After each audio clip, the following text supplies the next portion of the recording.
I'll let you get on with it. Lord, we thank you for Tom. We thank you this morning that there will be open hearts, Lord, to receive this message. We pray that your name would be lifted up and we could learn from your word and we can take from it all that you desire that we take from it this morning. We just pray for open ears and open hearts, Lord.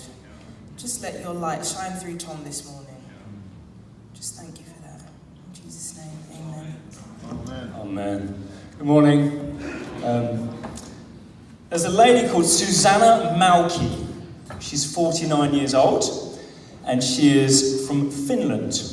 If you're into classical music, you may well have heard of her because she is credited as breaking the glass ceiling for a woman to be a conductor in some of the highest and most well-respected orchestras in the world. She is the principal conductor of the Helsinki Philharmonic, and she's the principal guest conductor of the LA Philharmonic.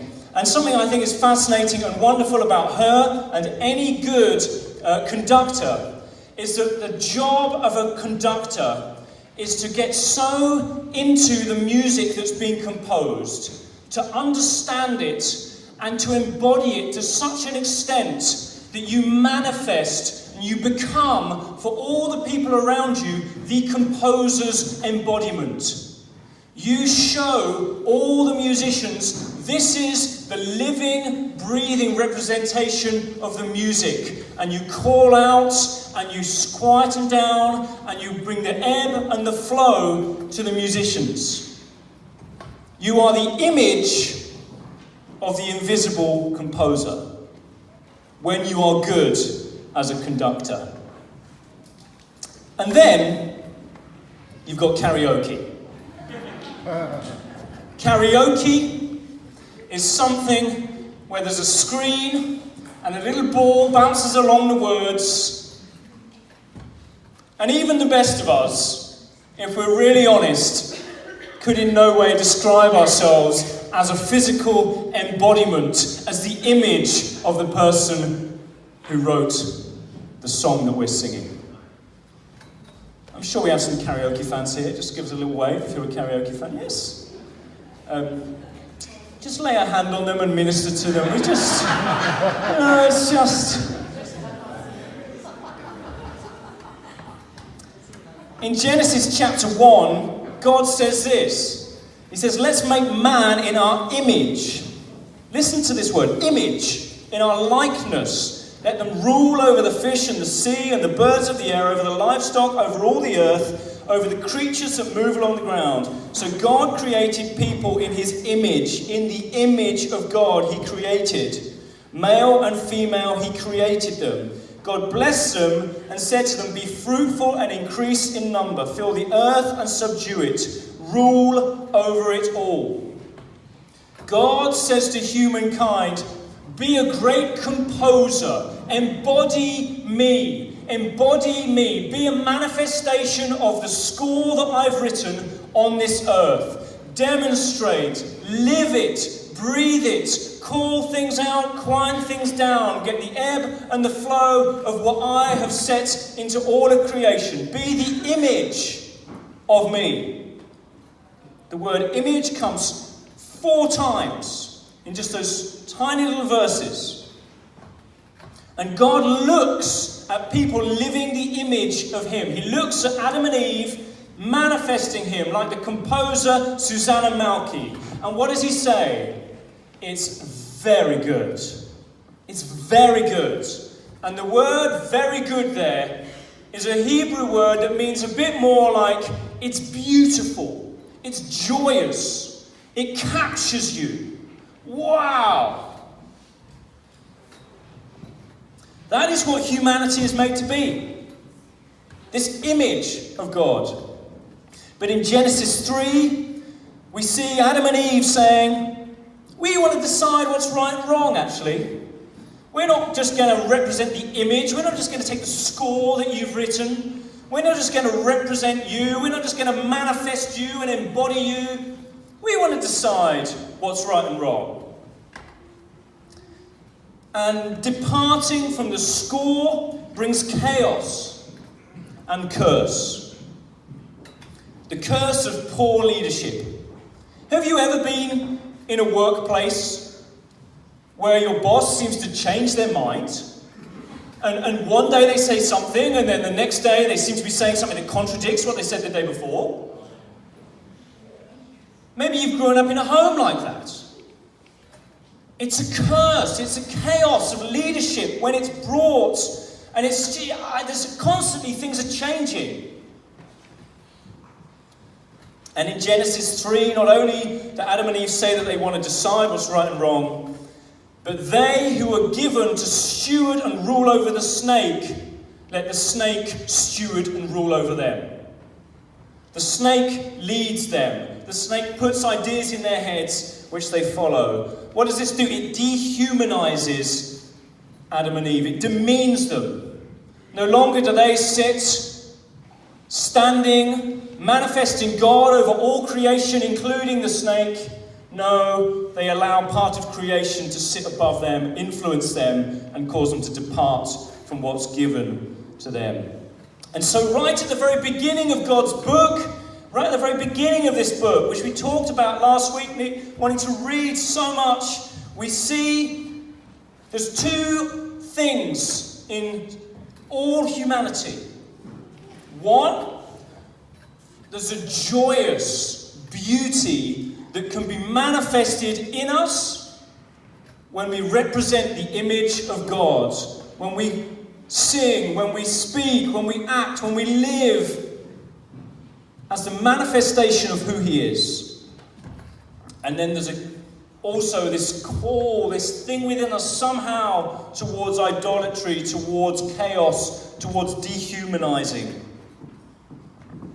And so I want to say today, as we go into Daniel, what you worship and how much of your life is actually given to the worship of that thing totally determines what you will sow into your family, into your work colleagues, into your community, into Croydon or Jersey or wherever it is that you happen to live.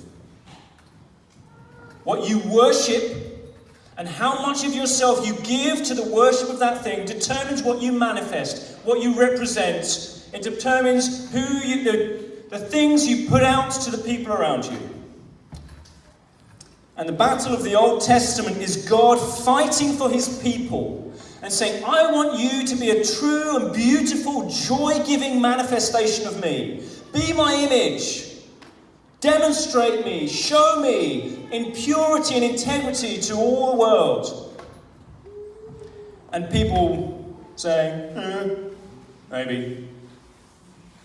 And so Exodus 20, when you get to God recreating a people for Himself, the people of Israel, on Sinai. What He says is, I'm going to recreate you, and I'm going to create you now to be my kingdom and my priests, my representatives, my image. I'm doing it again. And the top 3 rules, 10 commandments, the top 3 are fascinating. Who knows the first commandment? You know what the first commandment is? You shall have no other gods before me. Second commandment is this: don't make any idols. The second commandment is don't make any idols. That's the second commandment. And the third commandment is this: don't misuse my name. Don't pretend something's me if it's not me. So go be a conductor representing me. Don't start changing the music and making bits that you want to add in and don't say I've written something that I haven't written. Just manifest me. Be me. Demonstrate me. So if you want to grow in your faith, maybe you're here this morning, maybe you're seeking Jesus. Maybe you haven't yet given your life to Jesus. And you're thinking, I'm quite interested by this man. Maybe he's more than a man. Maybe he's God. Maybe he is. What would it mean for me to get to know him? What would it mean for me to live a life for him? Here's the message for you. See what you see of him and then live it. Live who he is. Manifest with integrity what you see of Jesus right now. And maybe you've been here for many, many years. Maybe you've been walking with Jesus many, many years. Maybe you've heard thousands of talks. And the message for you again this morning is this: worship him, look at him, and manifest him, what you see of him. Let's see how this plays out. King Nebuchadnezzar made an image of gold, 90 feet high and 9 feet wide, and he set it up on the plain of Dura in the province of Babylon. He then summoned the satraps, prefects, governors, advisors, treasurers, judges, magistrates, and all the other provincial officials to come to the dedication of the image he had set up. And then the herald loudly proclaimed, "This is what you're commanded to do, O peoples, nations, and men of every language.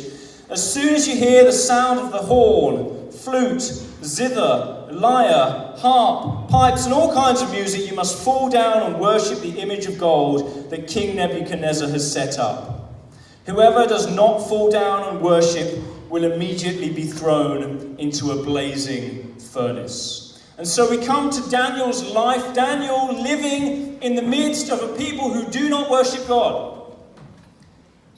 And you could say that the point here is that the king of this Babylon people, he takes idolatry and he makes it to the max. Like, he's like the max. You could not be more of an idolater. Like a statue 90 feet high. It's like a massive, massive image. A massive image. This huge statue. And I love it because it's like you can sort of hear in it the conversation that Nebuchadnezzar's having with his officials. And he's like, okay, I want the satraps to worship this idol. And so they're like, oh yeah, okay, the satraps. They just write down the satraps. The satraps, all the satraps, you need to come and worship this idol. And then somebody's like, oh right, well what about me? I'm a prefect. And he's like, oh, and the prefects. And the prefects, they also need to worship this idol. So satraps, you need to worship it. And the prefects, you need to worship it as well. And someone's like, well, he's a governor. What about him? Oh yeah, and the governor. So yeah, that's right. So all the satraps, all the prefects, and all the governors, they all need to worship this idol. And somebody's at the back, well, he's an advisor. What about him? Yeah, and the advisors, they also need to worship this idol. All the satraps, all the prefects, all the governors, all the advisors. Oh, Nebuchadnezzar, well, what about the treasurers? Yeah, and the treasurers. And the judges, and the magistrates. And they're like, okay, so Nebuchadnezzar, you want all these rulers, anybody who holds any position of responsibility in any way in this kingdom to come and worship the idol. And Nebuchadnezzar's like, yeah. And everyone's like, oh my goodness, this is like ridiculous. Anybody else? Anybody else, Nebuchadnezzar? And Nebuchadnezzar's like, well, let's just put in an extra phrase as well, just to make sure nobody can escape. All the other people who hold any official place in the province, all of them as well, yeah, everybody. And the point the Bible's making here is this. When you start to walk towards idolatry, to worshipping something, it's like there's always more that you want. There's always, like, it's ridiculous, to the absolute maximum extreme. All the people have to do it. And then all the musicians of any kind, the horn players, the flute players. What about me? I play the zither. What about me? Yeah, you as well, yeah. When you play the zither as well, and the lyre, and the harp, and the pipe, and actually just any kind of music. Just any kind of music. They must fall down and worship. And if they don't, burn them. If they don't, burn them. So we've got the idea here of idolatry to the max, massive image, massive noise, massive capturing attention in every angle, and if you don't do it, you die. Now if I was to say to you, what do you think are Nebuchadnezzar's top 3 priorities based on this? What are the top 3 priorities of Nebuchadnezzar? What's the top 3 priorities in his life? Well, you'd be like, he's obviously a bit of an egomaniac. I mean, if you don't do what he says, he wants to kill you. So, top 3 priorities, one of them would be like Nebuchadnezzar. You know, one of my top 3 priorities is me. Another one of his top 3 priorities, perhaps, would be Babylon, my kingdom, the thing I've built, my legacy. My kingdom, the kingdom of Babylon. Top priority, Nebuchadnezzar. Second priority, Babylon. Third priority, Nebuchadnezzar again, probably. But look at chapter 2. You look back at chapter 2, it's very, very interesting. You might say, well, why is Nebuchadnezzar building a statue? A massive statue? Do you know what happens in chapter 2? God appears to Nebuchadnezzar and he gives him a dream. And in the dream, God shows Nebuchadnezzar a massive statue. Nebuchadnezzar perhaps has the image, the dream that God gave him in chapter 2 in his head when he builds this statue. Why is the statue gold? Well, it's very interesting that if you look back in chapter 2, what was the image that God used to represent Nebuchadnezzar? He said, you're a kingdom of gold. You're like the gold part of a massive statue. And in it, God says this to Nebuchadnezzar, all kinds of people from all languages, they kind of sit under you and you rule over them. See, Nebuchadnezzar is fascinating because God has appeared to Nebuchadnezzar. Nebuchadnezzar has had a profound experience of God. And some of that has obviously percolated into Nebuchadnezzar's brain. And so when Nebuchadnezzar builds this massive golden statue, to some extent, it is a manifestation of what he thinks God has said to him. And at the end of chapter 2, verse 47, this is what Nebuchadnezzar says. He says, Daniel, your God is obviously the God of all gods. Your God is obviously the God of all gods. So what does this tell us? It tells us this, I think. In Nebuchadnezzar's top 3 priorities is honouring the God of gods. Shocking. If you take what chapter 2 tells you, in Nebuchadnezzar's top 3 priorities, one of them is honouring the God of gods. And this is where this message cuts. This is where it bites. Because God can be in your top 3 priorities in your life. And yet you can still be totally given over to the love and worship of something that you place higher than God in your top 3 priorities. St. Augustine talked about sin, idolatry, in this way. He said it's actually about disordered love. It's about disordered love. Like God created you and me and all humanity to have orders in what we love. And first of all, we love God. And when anything sits in a different order from that, it creates chaos and it causes trouble. Now, my assumption is because you're at church, seeking God is somewhere in your top 3 priorities in your life. Probably it's somewhere in your top 3 priorities in your life. So audaciously and confrontationally, what I'm saying to you today is this: that isn't good enough. If God is not the top priority in your life, you have disorder in what you love. And that will bring chaos and confusion into your life. And it will rob you of the beauty and the joy that really having your love in the right order will give you. Look at it like this. At this time, some astrologers came forward and denounced the Jews. They said to King Nebuchadnezzar, "O king, live forever. You've issued a decree, O king, that everyone who hears the sound of the horn, flute, zither, lyre, harp, pipes, and all kinds of music must fall down and worship the image of gold, that whoever does not fall down and worship will be thrown into a blazing furnace. But there are some Jews whom you have set over the affairs of the province of Babylon, Shadrach, Meshach, and Abednego, who pay no attention to you, O king. They neither serve your gods nor worship the image of gold you've set up. furious with rage. Furious with rage, Nebuchadnezzar calls for the Jews. And he says, if you do not worship my image, you'll be thrown immediately into a blazing furnace. Then what God will be able to rescue you from my hand?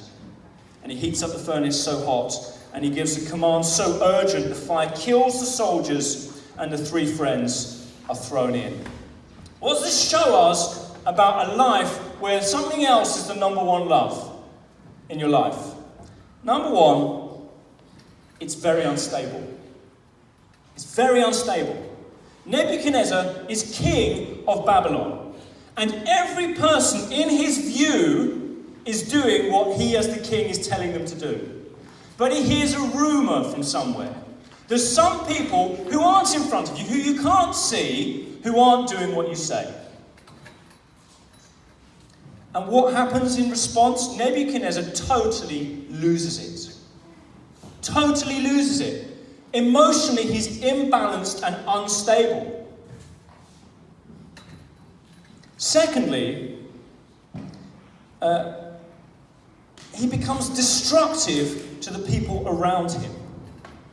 In his anger, he reacts so ferociously that he's like, right, heat up that fire even hotter. I mean, the fire already would have killed them. Making it hotter was completely irrational, wouldn't make any difference. But he's like, heat it even hotter. And what does that do? It ends up killing some of his loyal soldiers. When we give ourselves to loving something above God, it causes damage to people who are loyal to us. And thirdly, it makes him forget what he knows. He's already had an interaction with the God of gods. He already knows that the God of gods can save people out of difficult situations. And yet, in his rage, and because he's not had God as his number one love, he says this, what God will be able to save you from me? He's forgotten.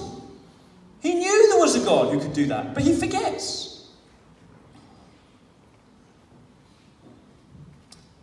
Now you could be, I don't know what you're going through your mind as you sat here. You could be thinking, well, what an idiot Nebuchadnezzar was. You know, I'm not like that. Do you know, if that is the case in this room, then this would be the only church in the whole world that this isn't the case. I just want to ask you the question, just think about this for yourself. What are the number 1 and 2 and 3 loves in your life?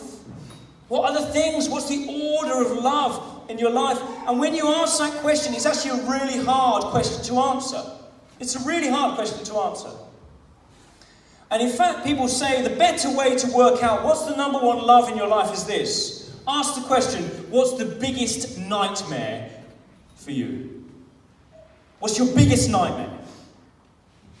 When you think of what your biggest nightmare is, that shows you what your greatest love is. What's my biggest nightmare? What's your worst nightmare?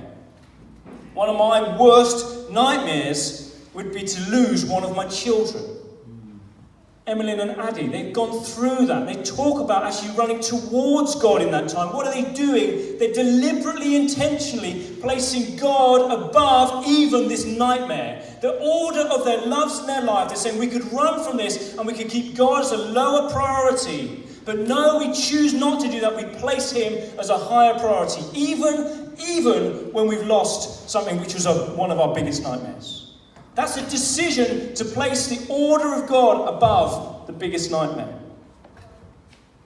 For me, you realise, look, what causes you to be just flare up in emotion? What causes you to flare up in emotion?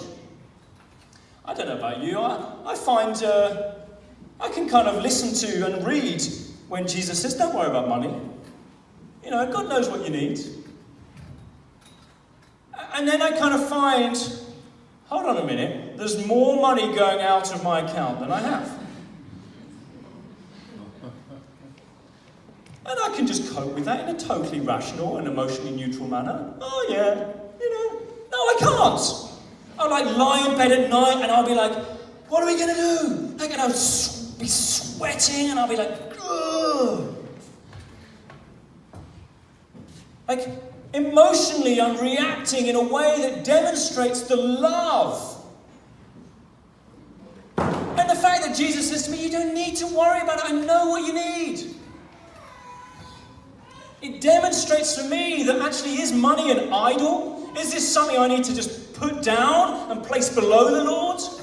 When I fear money, maybe I should deliberately give away more money. To give away more. I say, Lord, I put you first. So buy somebody lunch. Take some cakes in to work. Put a bit more in the offering at church. Sponsor a child with compassion or whatever it is. I choose to give away more. For me, I have to say, I find conflict gets to me emotionally. I kind of, if I'm in conflict with somebody, I'm like, whoa, I can't take this. Do you have that? I just want everything to be nice. I'm quite English, aren't I? Just want it to be nice. Let's not have a conflict. I'll just say bad things about you, but not so you can hear them. So we don't have a conflict. I'll be nice to your face. And then Jesus challenges me, and he's like, no, you can't say it about them behind their back. You've got to say it to their face or not say it at all. And I'm like, but that means me putting what you say above this idol I have of not having any conflict with anybody, because that's going to make me have conflict. Recently, I said a few weeks ago, I went through a hard time, and I don't know why, I still don't know really why, but illness and all this kind of stuff, and I started to tell myself, what I just really need is a break. I just really need a break. And for me, I enjoy people, I love meeting people. Sundays are like the highlight of my week, because I love to meet new people and see how people are doing and catch up with you. But it's also one of the hardest times of my week, because as much as I love people, I just get exhausted.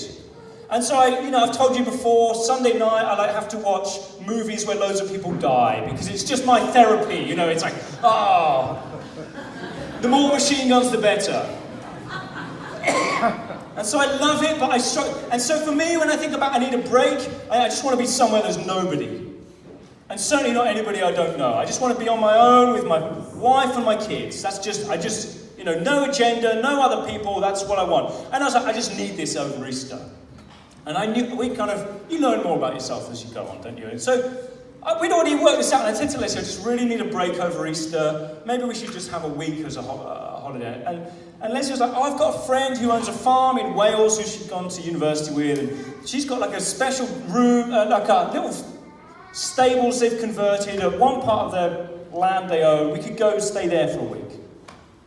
So we just said, yeah, that sounds great. And then as it gets closer and closer, I just like, Leslie made a couple of comments, and I was like, can you just clarify for me? What do you mean by it's on their land? And what do you mean by we're going to stay there for a week? Because I don't want to see anybody. I don't want to see anybody apart from you and the kids this week. And she's like, well, yeah, kind of, but I don't think there's a kitchen there, so we'll be eating meals with them. And this was she's a lovely lady, but she married a guy I didn't know, and I was like, but I want a break. I want a break. I don't want to sit and have dinner with people I don't know. That's not a holiday for me.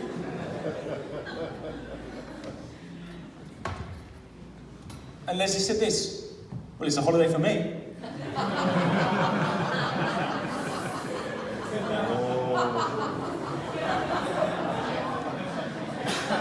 So we go to Wales. We go. And I say this. She's not in here, which I'm slightly nervous about this. Because you're all I know some of you will go to her afterwards and say, Tom told a story about you. And she'll be like, what story did you tell? And then I get in trouble. But anyway, she'll be totally fine with this.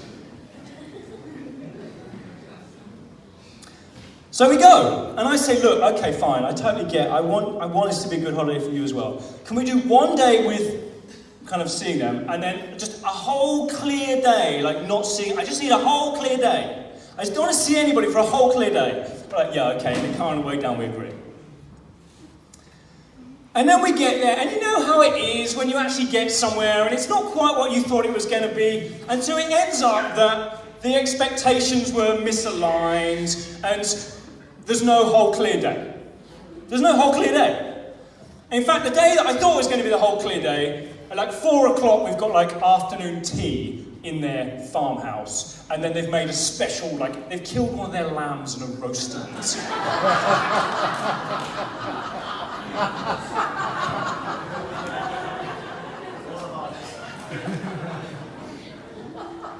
I don't even like lamb.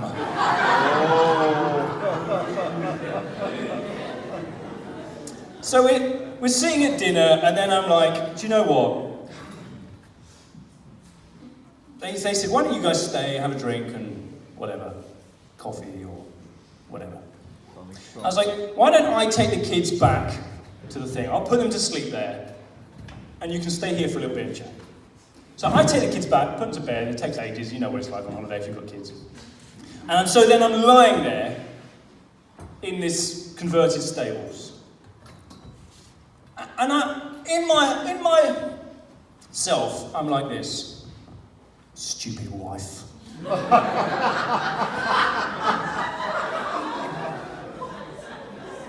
Doesn't she know she's meant to care for my needs? It's holiday. We should be having sex right now. And she's over there. Is that shocking? Married couples have sex. I didn't know if you knew that, but it happens. Especially on holiday, in my world, anyway.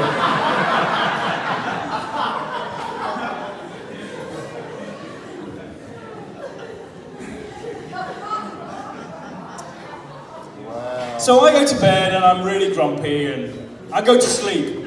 And when she comes back, I'm not asleep, but she thinks I'm asleep because I'm pretending to be asleep because I'm in a mood. Nobody else here has ever done that, have they? You've never done that. You've never pretended to be asleep because you're just trying to be like, get the point. This is passive aggressive. Don't you understand? So anyway, this is taking too long, this story. I wake up the next morning and I'm like, what do I do with this situation? And then Leslie's like, oh, it was great last night. This guy who I didn't know, he's not a Christian, he started saying he's been really interested in God recently, and he asked so many questions about God, and I got to pray for him. And all I thought was, stupid wife, and stupid God now as well. And you're teaming up. And I was reading the bit I was reading through 1 Peter, and it says, you know, husbands, if you don't look after and care for your wives, the Lord will not listen to your prayers. And I was like, oh, that's even worse. I wish I could say I resolved it that day. I tried.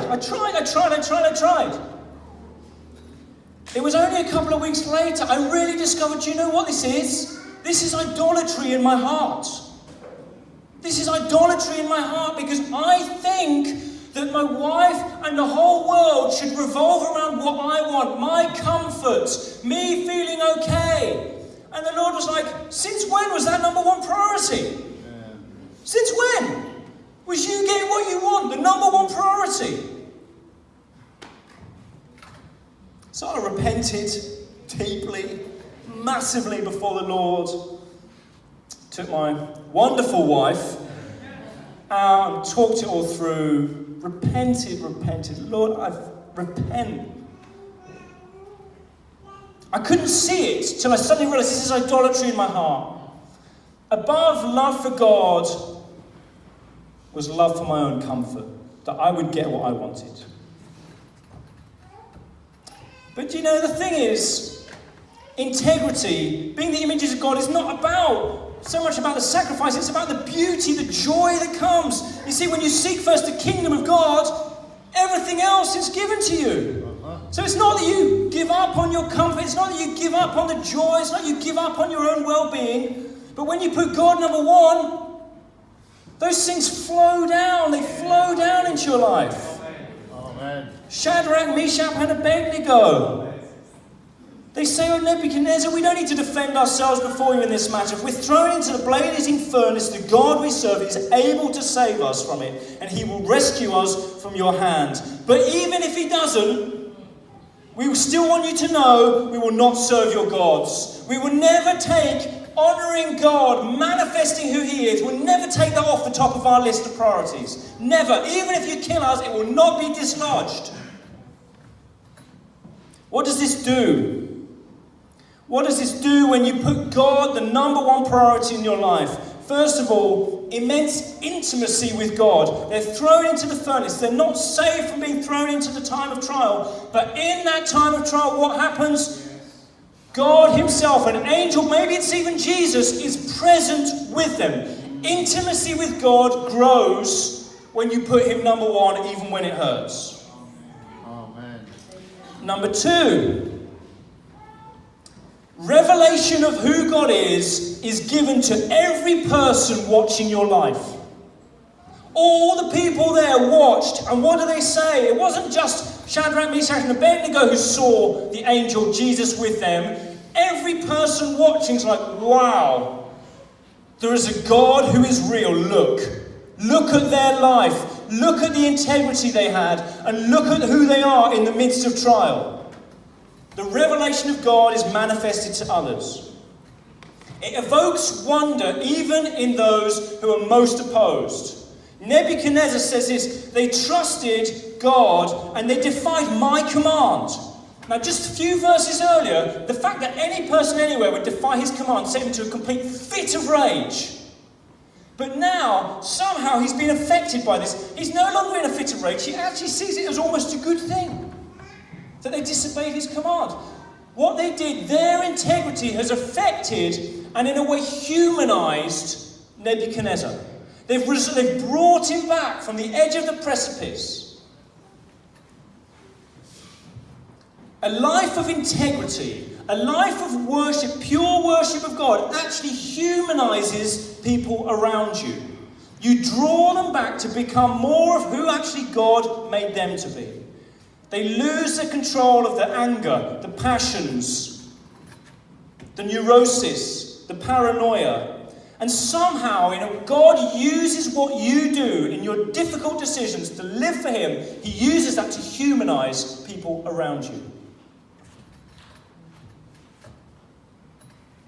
And this, of course, points to Jesus on the cross, who he was thrown to the cross. He was thrown to death. And as he died, maintained perfect integrity. And what does his perfect integrity on the cross do? It says this: it disarms the powers. It disarms idolatry. The power of idolatry is broken by what he did in his integrity there. And what does it do? It rehumanizes you and all who look at it. It restores you to who you were made to be. You see, there's a joy. There's a joy and a beauty about a person living in pure integrity, honouring God, loving God no matter what, in the small and in the big.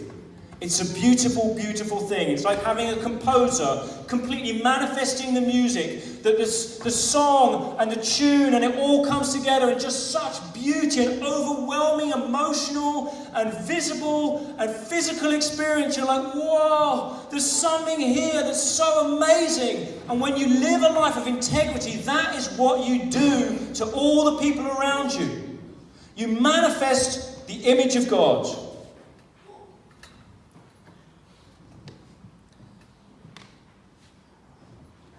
True worship. We love to worship in this church. We have a team up front. Phil Merriman, who oversees the worship with Hannah.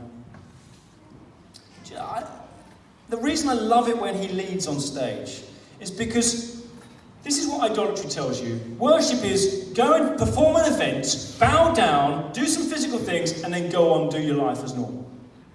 But true worship of God is in every moment, in every part of life, that we put him first. That's true worship.